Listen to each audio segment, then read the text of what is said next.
What's going on, ladies and gentlemen? Today we're here with Dr. George C. Fraser. He is a very accomplished brother in our community. I looked into some of the things he has going on, which is wonderful with entrepreneurship and some of the goals he has for black people in America. That way we can do for self. Because, you know, as I tell you many times before, we talk about a lot of issues with racism and white supremacy, and that's fine. But we got to also do for self and maintain. So, Dr. Fraser, thanks for joining us on the show today.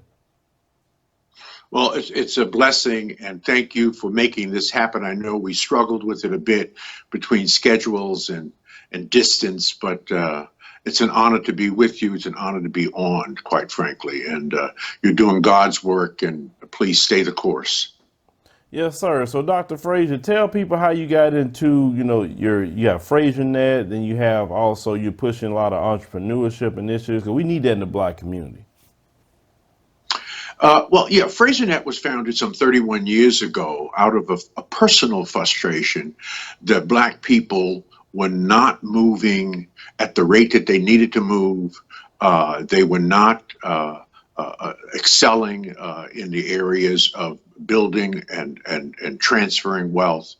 They were not networking properly and connecting the dots and leveraging effectively our collective resources and intellectual capital. So I'd been thinking about this. I'm 73 years old. So 31 years ago, I decided that rather than think about it, write about it, or pontificate ad nauseum about our issues, that I would actually do something about it. Because my mama taught me, what you do speaks so loudly I can't hear what you say. So I decided to be proactive instead of reactive, and that was the birth of FraserNet some 31 years ago. And then we had a very simple mantra that we put under the FraserNet logo, and that was connect, grow, and prosper. Connect, grow, and prosper through connections, through proper networking, through leveraging our resources. We grow, and ultimately we prosper. So that was the seed. The seed was out of fear and frustration, and anger, quite frankly, because I believe that you will never change that which you tolerate. You will only change when you get angry, and people will not change when they see the light. People will change when they feel the heat. And I can't think of a time in modern black history, and certainly in the 20th and 21st century, that the black people have been under as much duress, as much stress, and as much heat, and as much oppression. Although it is subtle, it is nuanced, it is more quiet, it is more covert than it's ever been before. So, you know, and I'm hearing you say this, and you earlier you stated you're 73, correct? 73, that's right. So I'm an elder. Okay, yeah, yes, sir. Yes, sir. We definitely appreciate the elders. You grew up during definitely experienced the time of the civil rights movement. Now, from the civil rights movement to today, based on what you got to see and you kind of look at it, is it worse now or it was worse back then? Oh, that's a great question. I was born in 1945 in Brooklyn, New York. I actually saw Jackie Robinson playing the New York Yankees at Ebbets Field. My father took me to see the third game of the World Series. And so I'm old enough to have seen Jackie Robinson play. I grew up with Dr. King in one ear and Malcolm X in the other ear. And Smokey Robinson writing the lyrics for my music instead of Little Wayne. Have you ever compared the lyrics of Little Wayne to Smokey Robinson? There is no comparison. No, there's no comparison. I grew up when Gil Scott-Heron wrote the song "The Revolution Would Not Be Televised." When James Brown wrote the iconic funk song "Say It Loud, I'm Black and I'm Proud." Black people were wearing dashikis and afros. Even I was trying to wear an afro with the crazy look that I have. So it was a different time. There was a consciousness.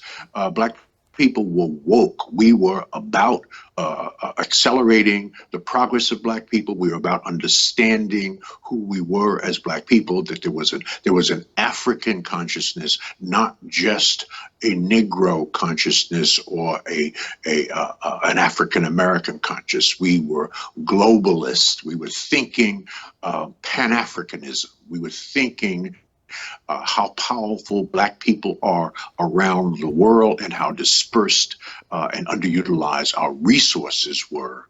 And much of this out of the damage that had been done to African people, in particular African Americans, over a 250-year, 12-generation psychological holocaust of oppression and slavery that had infected, affected, and black people for generations to come. This was written in the Willie Lynch letter, if you're familiar with that letter. Yes, That we would be affected by how we were mistreated for 1,000 years, and we're still seeing some of the remnants of that in terms of the mindset and thinking of our own people. And so, my goal is to help eradicate that thinking and put black people on a new plane of excellence and exceptionalism. Yes, and that's exactly what we need to be, especially today. And I heard your mantra about connecting. And this is something that I believe in, that we need to connect with each other in order to build and grow. But a lot of times, Dr. Fraser, we don't like each other. And sometimes we're jealous of each other. And I'm like, for what? I think we should work together like other groups. I'm sure they have their issues. But when it comes down to actions, they work together. So why is it that we have a hard time working together as black people? That's a very deep question. And as I alluded to in my last answer to you, the psychological whooping that black people went through from 1619, when we first came here, to 1864, when we were free, and then another 100 years of Jim Crow, black codes, etc., has severely damaged both our conscious and subconscious mind. That we were told that we were less than by whites, right? We were inferior, right? We were second-rate citizens. They believe that. But when you say that enough times over enough generations to a people, not only do the people who say it about us believe it, but the people who are targeted believe it as well. Now, that is not all black people believe that. But so many of our people believe that it has severely impacted our ability to come together, to work together. The strategy of dividing us and conquering us has worked. And so we're seeing the residual infection of that kind of psychological whooping. And fortunately, we're coming out of it. There are many black people who are conscious and woke, but not enough black people.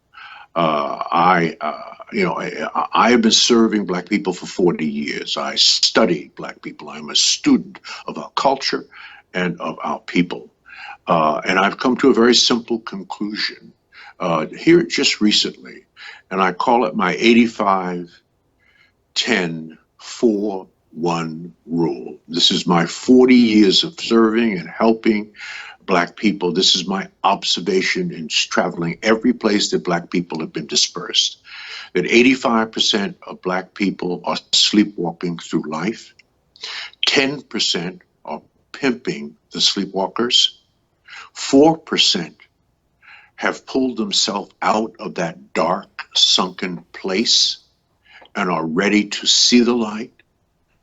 And 1% of us are the light and are ready to help the 4% get woke, right? So if you want to do the math on that, there are 46 million black people in America. So if 85% or 95% are not woke, but 4% are ready to get woke. 4% of 46 million is about 1.8 million.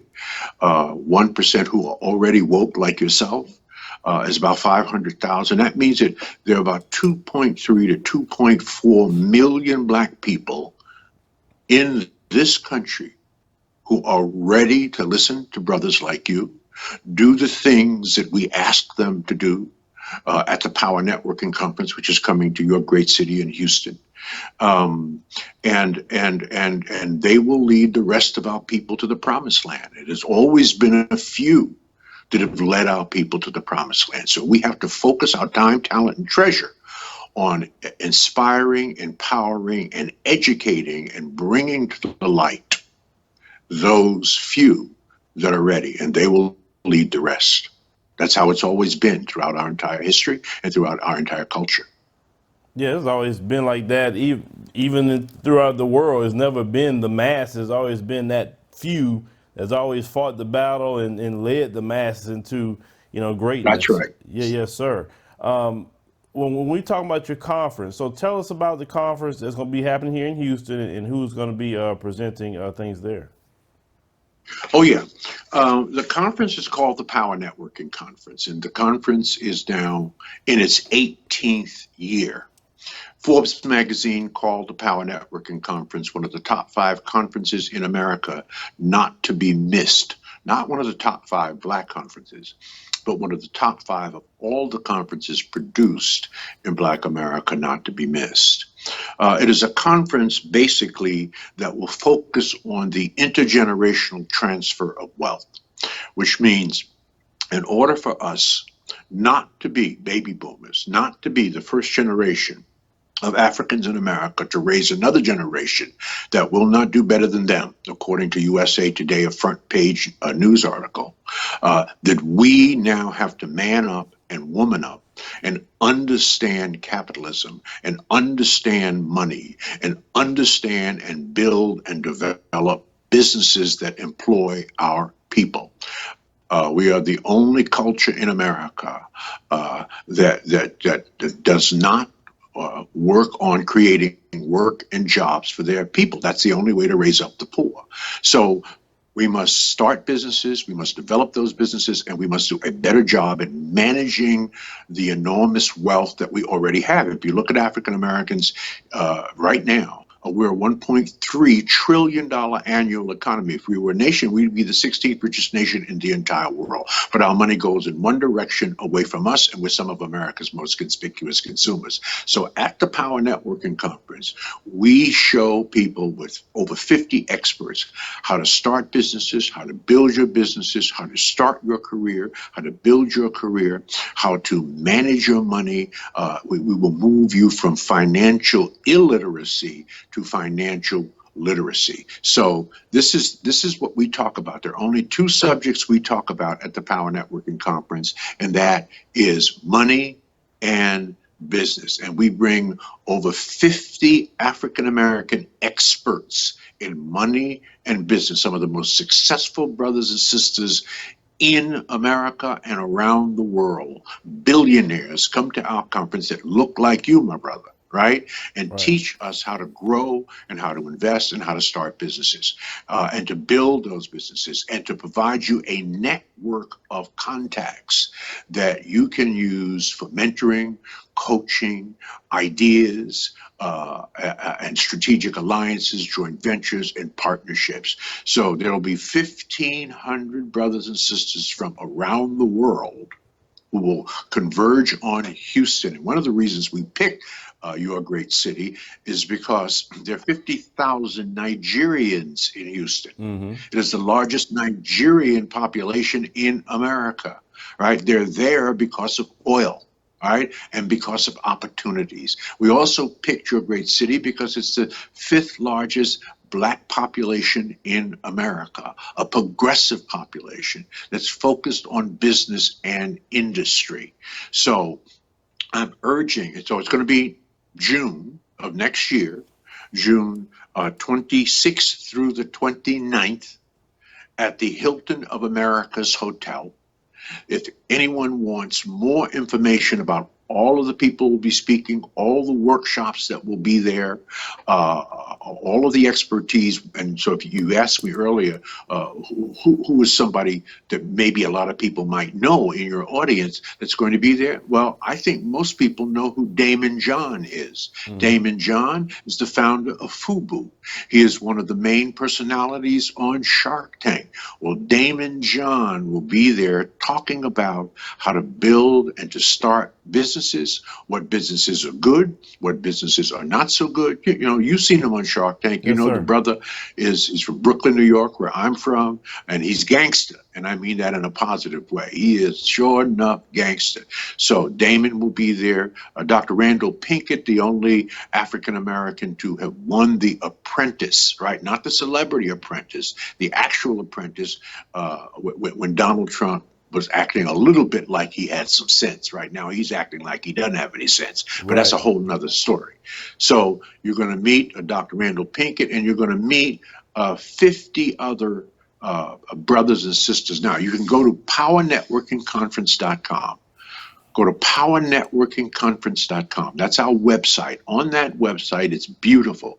Is it the entire 4-day agenda of all of the speakers and all of the subjects, all of the workshops, town hall meetings, and you name it.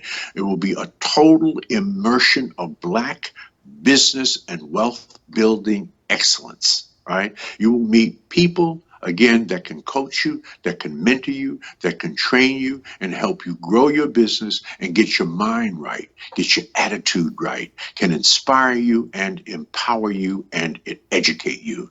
It's no conference like this in America. We're in our 18th year.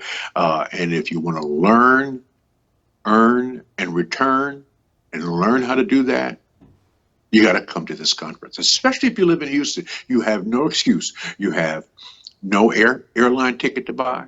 You have no hotel rooms that you have to get, right? So the least cost will be to those who live in the greater Houston and surrounding areas. This is I don't know if you can see this, but this is the brochure. Yeah, I can This see it is there. live on our website. Okay. That was the cover. This is the inside of the brochure. All right, you can see some of the people, you can see the hotel, very beautifully done. Yes, sir.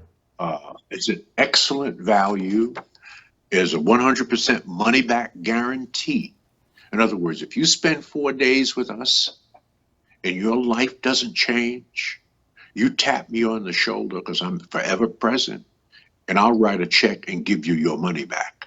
All right. Now, I've been making that offer for 18 years, and I've never written a check. That's how powerful it is. And some of the brightest brothers and sisters in the Houston area, I don't know if you're familiar with Carmen Herrera, was an awesome sister, a big personality, a big heart, super successful in the Houston area. Bishop James Dixon, who has an incredible church and ministry, one of the large ones in Houston. So we've got a lot of Houston people who will be training and teaching as well. That's awesome, because that's kind of event I need to be at. You know, connecting with the brothers and sisters, because sometimes Houston is so big, you may not know everybody, and sometimes due to maybe That's it. different generation, and I'm like, so going to an event like that and even the people locally or meeting, soaking in that knowledge. I'm always trying to soak in knowledge. I mean, I don't know everything, so I'm always like a sponge. I want to learn, and I feel other people's watching want to learn as well. So that's something. That's why I'm writing down the dates. I definitely want to attend that, and we could talk behind the scenes on some other things that we could possibly do while we're there. But we Great. need more of that in the Black community. We need to create jobs, as you stated, because the issue is we're always going to be in a vulnerable position if we don't create an economy. Because I was talking to some brothers and sisters in LA, and they were talking about illegal immigration and how people coming in taking jobs. And I say, listen, you fighting for the white man's job, and the white man give his jobs wherever he wants. If we had our own jobs in our own businesses, I see like a Macy's was closed down. I say, you see that Macy's over there? What if black folks went and bought that Macy's and started their own retail store and hired black people to work there, would you be complaining about illegal immigrants at that point? Right. I mean, duh, that's common sense, right? So, a fundamental message that I speak into our people and have for the last actually 40 years. I've given over 2,000 speeches. I've written 6 best-selling books on networking. People can get them on Amazon. Just Google my name, George C. Fraser, and all those books. I wrote a Black American classic called Success Runs in Our Race, The Complete Guide to Effective Networking in the African American Community. It is required reading in 57 historically Black colleges. It is the book that started the networking conversation 25 years ago and ultimately started the networking movement. So what I say to our people with passion and with sincerity is that white people will not be saving Black people. In fact, white people are not even thinking about Black people. Do you know who white people are thinking about? They're thinking about white people. They're thinking about their husbands, their wives, their children, their cousins, their nephews, their neighborhoods, their schools, their businesses, and your pockets. That's what they're thinking about. And you can't hate on them for that, right? Because that's what we should be thinking about. We should be thinking about our communities, our schools, our children, our husbands, our wives, right? So I have a good white friend who said to me not long ago, he said, Dr. Fraser, I know what Black people's problem is. I said, oh, really, Bob? What is Black people's problem? He said, you spend all your time thinking about us, and we don't spend any of our time thinking about you. So if you're not thinking about you, and we damn sure aren't thinking about you, who's thinking about you? Well, I had to do a Holy Ghost dance when he gave me that response because I had no response to that. So to your point of self-reliance, to your point of circling the wagons, all hands on deck, raising our consciousness, understanding how powerful and how beautiful we are as a culture of people, and working together and connecting the dots so that we can leverage more effectively our collective resources and intellectual capital. That is the mantra for the 21st century for us. Now, we are not saying that we don't want white people to help us. No. If there's some good-hearted, sincere, morally grounded, spiritually rooted white people that want to help, absolutely. But that's icing on the cake. That is not the cake. We are the cake. So it will begin and end with what we do. And that's how I see it. That's the gospel that I evangelize and preach. And that is what I do myself. Yeah, and you're talking about your friend that say, they don't think about us. Like I said, maybe he don't, but trust me, they think about us more than what he's talking about. But yes, I agree with you 100%. It's not their job to save Black people. I say that all the time. Stop looking at white folks to save you because they can't save themselves. Like I said, they got a opioid crisis. They can't figure that out. The country's in debt. They can't figure that out. So like I said, how they expect them to come in and save Black people? Then the next thing Black folks try to do is they try to stay immobile and say, oh, well, God gonna save us. Like, God waiting on you. I don't know what concept of God people have. It's like, I'm a firm believer of you take, a step and then God will help you by taking 2. But you still got to get your hand into it. You still got to do something. If you read the Bible and it talks about the parable of the talents, what did he say? If you just buried your talent and you didn't do nothing, he gonna call you a wicked servant. But you actually have to do something so it can be multiplied. But people they don't get that concept in our community. And so they think that if it's not waiting on the white man, you're waiting on Jesus. And what are we going to do? Right. But God helps those who help themselves. Correct. Right? So if you are not helping yourself, to your point, and that's deep and profound, if you are not helping yourself and God sees that, there is little that God will do. Right? It begins, God helps those who help themselves. Now, the parable of the talents, which is one of the classic biblical stories that's spoken in prayer and spoken in sermons all over our community basically says that God has given you talents. If you do not multiply those talents, if you do not effectively utilize those talents, God will take them from you and give them to someone who will do something better or more with them, right? That's the Right. part we miss. That's the part we miss. So that is, I say that because it's related to the biblical passage. God helps those who helps themselves. So if you're not helping yourself by multiplying the talents and gifts that he has given you, he does little or nothing for you. And that's just reality. And there are endless examples of that. And we blame everybody but ourselves. You see, what's the old saying? When I point the finger at you, there are four fingers pointing back at me. Right? So I have four times the responsibility to to succeed and to help myself succeed than you have in helping me to succeed. Right. I'm with you 100% on that, and that's just something I believe in. I was raised that way. You know, you even I was my, you know, I mean, I made my first little $20. You know, my grandpa took me to go cut grass. You know, and a lot of kids don't even do that today. But I was cutting grass, and I made my first little $20, I was hooked. I was like, so the more I work, the more money I can make.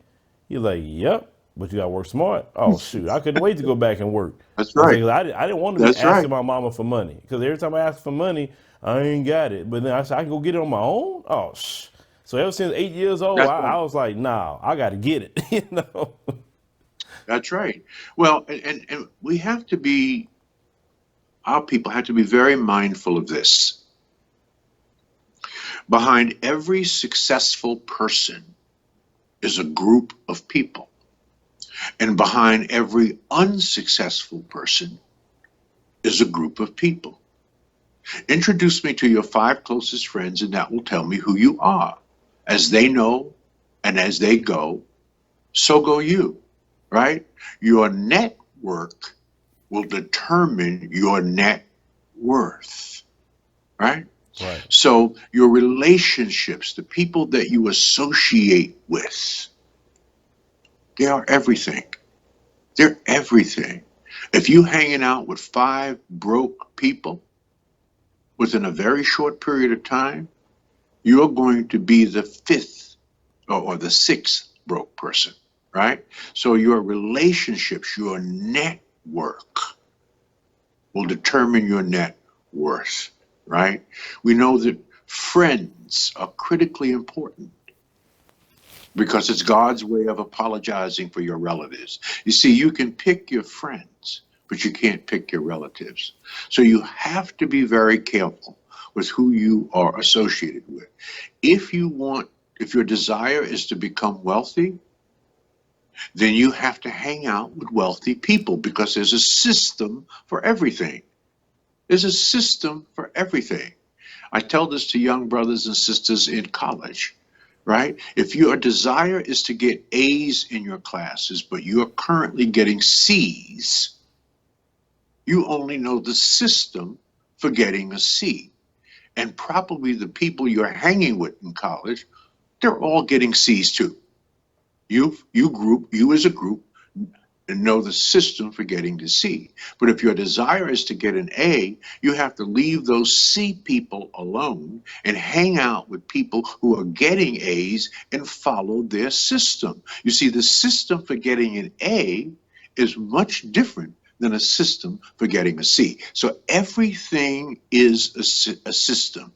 Every element of success is a system. So you have to learn the system for success or the kind of success that you want in life. That means that you have to pick and choose your friendships and your relationships wisely, right? You've got to work on three kinds of networks throughout your entire life. I preach this gospel all the time. First is your personal network. These are your close circle of friends. These are the people that cheer you on and lift you up and hug you. Let's call that your network at home. Then you have to work on an operational network. These are the people that help you to get specific tasks done in life as you go through the various passages of life, and they platoon in and out of your lives, whether it's on the job that you're currently working, in the business that you currently have, on a board that you're serving on in the church. These are people that come in and out of your life, that you go in and out of their life, and you help. And they help you to get specific tasks done in life. That's an operational network, and that's changing through all 8 passages of your life. And each passage is 10 years. All right. Then the final network that you have to work on through every passage of life is a strategic network. These are the people that are smarter than you. These are the people that will drag you into the 21st century kicking, screaming, and crying. Right? These are the people that are where you want to be. These are the people that can ultimately be your mentor and coaches and trainers. Right? If you are the smartest person in your network, you're in the wrong damn network. You don't ever want to be the smartest person in your network. How are you going to grow? Who's helping you? Who's lifting you up? So your network, your circle of friends throughout life will determine in a very significant way where you get in life. I agree with that 100% because, let's say like you just starting a business, right? Well, you can't, okay, you love your friends and that's great. But if your friends just work jobs and they feel that's the only way you should do is work a job, then you start talking to people that's, oh, they just started businesses or they've been in business, they like instructing you, guiding you on different things. It changed your conversation. And then you like, I have a friend of mine, we talk business all day. So it challenged me in different ways, and then we challenge each other in different ways, right? Talking about business and how to make things grow, and we'll look at things like what Damon John is doing. We'll look at different things like, oh, Warren Buffett talked about this, so we'll be having that kind of conversation. But versus you say a person that's just working a job every day that's not on things like that, they would have that kind of conversation. So I definitely agree with you, and you definitely have people smarter than you. I agree with that because how are you going to learn? But that's just That's bottom right. line. It's like school. Your That's teacher is right. smarter than you, so that's how you Right. grew. That's how you learn to get up to the next grade. Successful people also understand the sequence for success, right? There's 3 sequences, right? So most people think that the sequence is make money, be successful, help people. That's the sequence that most people think. That's the paradigm. Make money, you then become successful, and then you help people. That's the wrong sequence, right? The right sequence is you help people,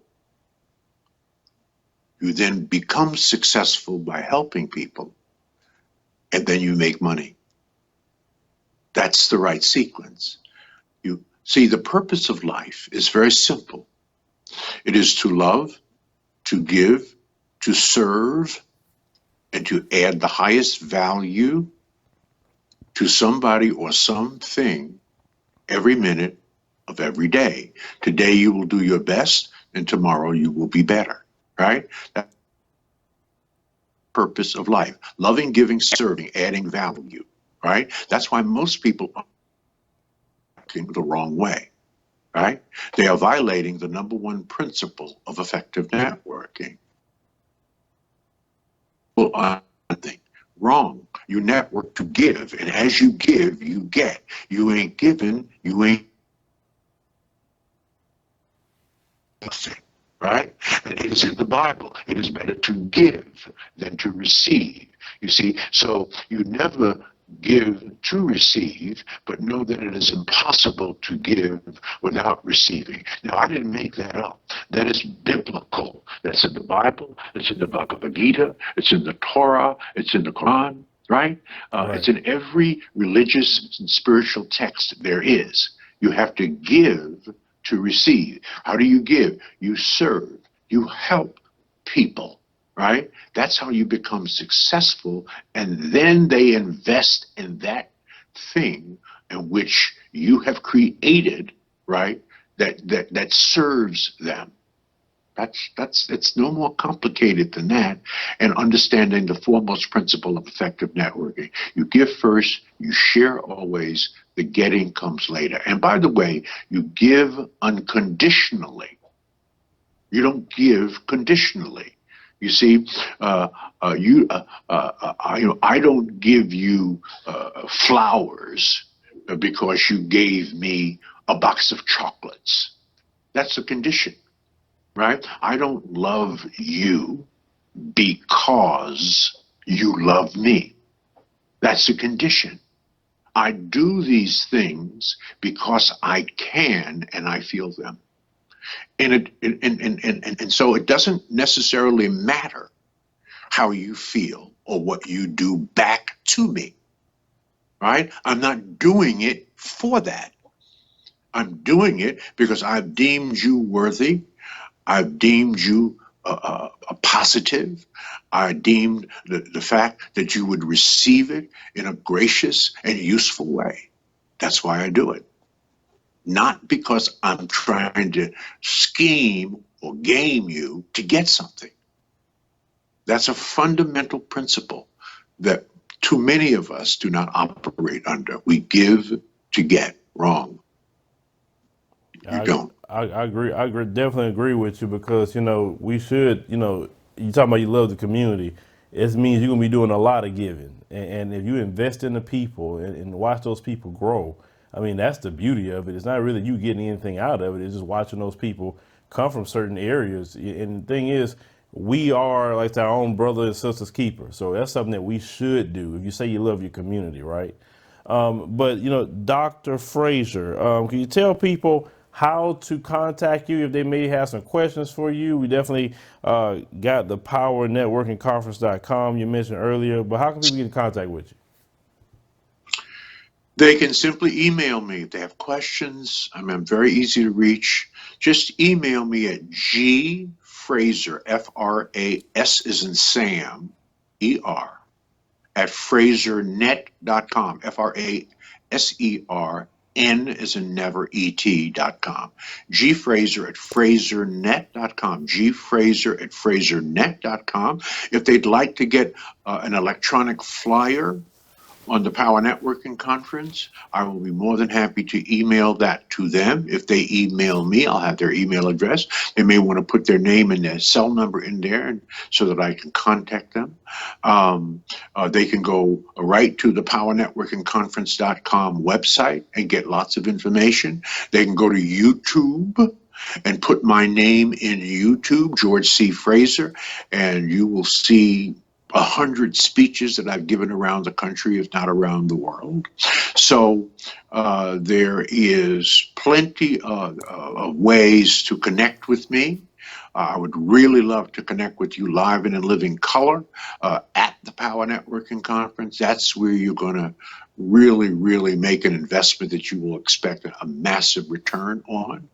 And again, if you live in the greater Houston area, there's no excuse. You should be at that conference. I promise you, it will be life changing.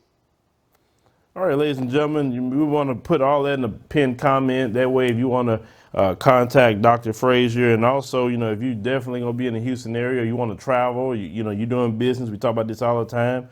Come to the Power Networking Conference. Like I said, we got to attend that as well. It's right in town. There's no excuse, as he stated. Definitely for us. So, Dr. Fraser, thank you for joining us on the show today. God bless you. Keep doing God's work, my brother. And I appreciate you. And I will see you, if no other, at the Power Networking Conference. All right. See you there.